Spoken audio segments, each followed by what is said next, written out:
I don't want to know. Here, then you can proceed to do your test. Okay, but I need to take a COVID test, which costs about £100. No words.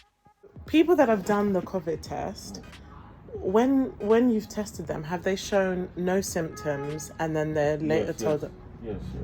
They've been asymptomatic patients. Asymptomatic. So why do they decide to take the test if they're asymptomatic? Traveling. They run the risk of spreading it to others.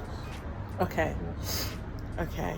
And obviously they can afford to because this costs 50k. It's not cheap. Yeah. Oh, that's very scary. You can start with the uncomfortable one first. You put it like that. And so you take it back with some of this. Relax.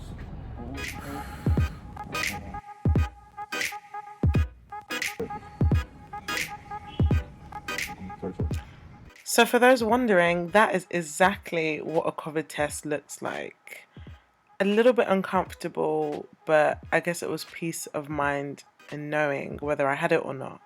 And thankfully I did test negative. So the next step was to be able to actually travel.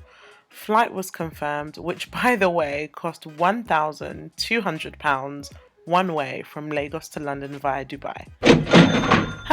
But anyway, leaving Lagos was not a smooth journey. It meant actually having to queue outside in 30 plus degrees heat with whatever social distancing they were trying to maintain outside of the airport. Got in, check-in wasn't as smooth because there were so many queues and lines, but I got through it eventually. None of the shops in the airport were open as well, so it literally just meant heading straight to my gate.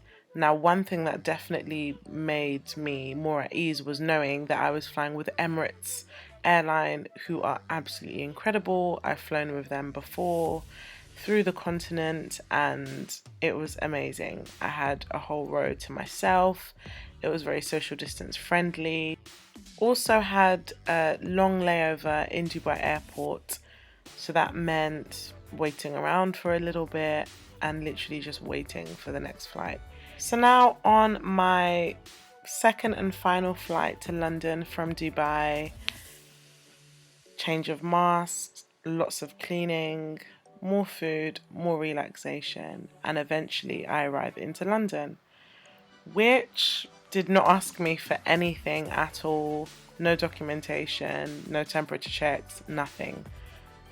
Yeah, that was pretty much a really quick, straight through summary of what my journey was like. And again, remember that was a summary. It was a lot. And I find that with this pandemic and traveling through a pandemic, it's like airlines are purposely trying to make it inaccessible for you to travel. Had I not had my incredible travel agent, who I'll link down below, it would be very, very hard to be able to leave Nigeria essentially to go to London. And don't get me wrong, it was a very hard decision, which I'm reflecting about loads on my travel page. Make sure you check it out.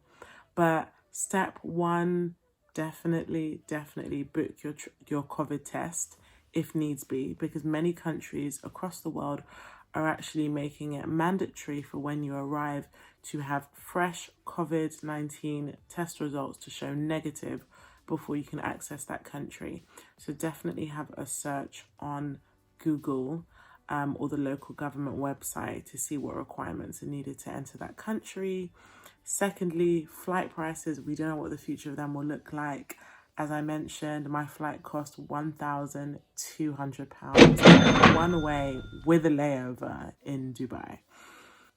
And third, super important point is to make sure that you're actually prepared for the flight. And no, it's not just your passport and your toiletries and etc.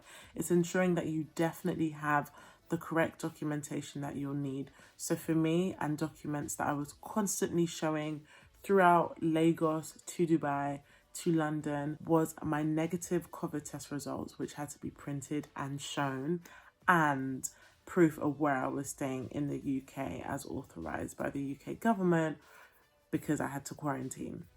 So yeah, my 8 month adventure has officially come to an end, and it's been so incredible. Make sure you have a watch of my travel film, which basically again gives you a short summary of the 5 incredible places that I got to spend my time in. I'm super grateful. And yeah, I've been asked a lot about, just what it's like traveling in a pandemic. So I guess this is a summary of it. Please be sure to like, comment, and subscribe.